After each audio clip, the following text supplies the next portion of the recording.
Ken Roczen's name is back in the rumor mill again. The late 2025 chatter says KTM floated a substantial legacy contract to bring Kenny back to Orange for a final act. Nothing is confirmed, and the timing clashes with what we do know. Roczen has already re-upped with Progressive Insurance Extra Suzuki for the 2026 SMX season, with both sides hinting they'd like the relationship to run even longer. So, is this a real tug-of-war, or just another overheated silly season echo? Probably a bit both, and that's what makes it interesting. Start with the obvious. KTM's interest makes perfect sense. Roczen's history with the brand is gilded. MX2 World Champion in 2011. A 250SX title in 2013, and that blistering 2014 Pro Motocross 450 crown. If any manufacturer could credibly pitch a finish where your legend began storyline, it's KTM. Add the current KTM push to stock its 450 stable with proven title threats and mentorship value, and a late-career Roczen deal ticks marketing, performance, and leadership boxes. A so-called legacy contract isn't just romance, it's pipeline strategy, bringing a global star who still wins mains and sells out grandstands into a program that wants both results and cultural gravity. Now pivot to Suzuki. The internet loves to say the RM Z450 hasn't fundamentally changed since 2018, and that is part of the narrative. Fewer headline-grabbing updates, more incremental refinement. But that also explains why Roczen keeps looking comfortable on yellow.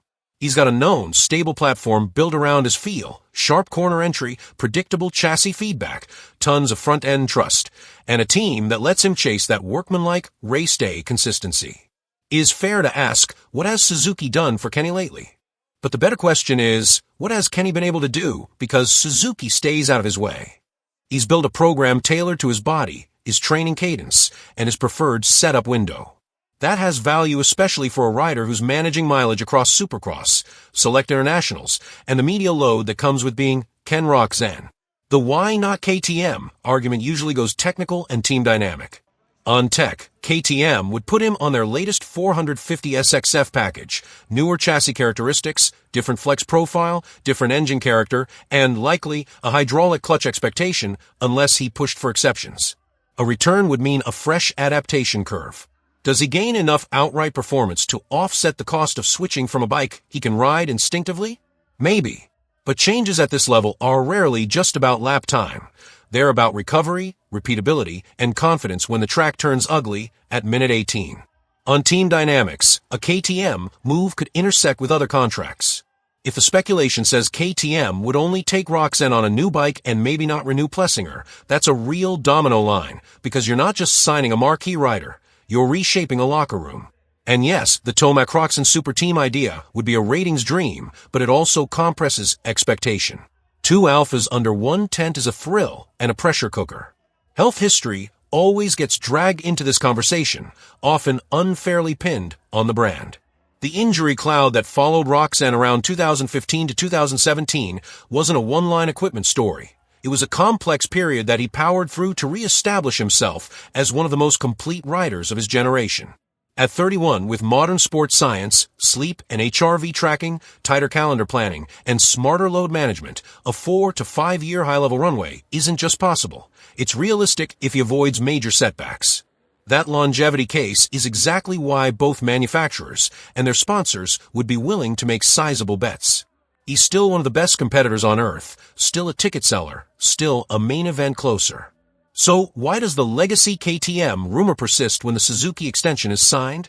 Because both can be true. KTM can absolutely kick the tires on a capstone deal, and Roczen can choose stability now with optionality later.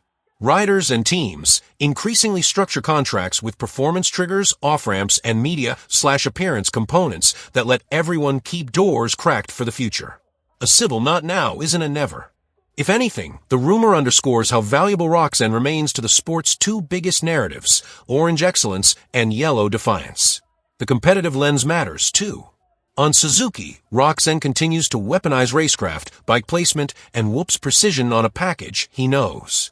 On KTM, he gained access to a development war chest and a deep testing group, potentially more raw ceiling, but also a transitional phase that could cost points early. Which gamble wins? That depends on where he and his circle think the next 2 seasons are decided, in week 1 comfort or in late season marginal gains. Bottom line, As of now, the only official piece is Roczen re-signing with Suzuki for 2026, with the team signaling they want more. The KTM legacy angle is an unconfirmed but plausible courtship that reflects his stature and the allure of a full-circle finish. Would KTM move pieces like a Plessinger seat to make space? Possibly. Would a Tomac Roczen lineup break the internet? Absolutely. But until pens hit paper, this stays what you labeled it, rumor. The smart money says Kenny sticks with the proven, personal program he's built while keeping the leverage that comes with being Ken Roczen. Your turn. If you could script his final act, maximum wins, minimum disruption. Does he ride the Suzuki platform into the sunset, or take one last big swing with KTM?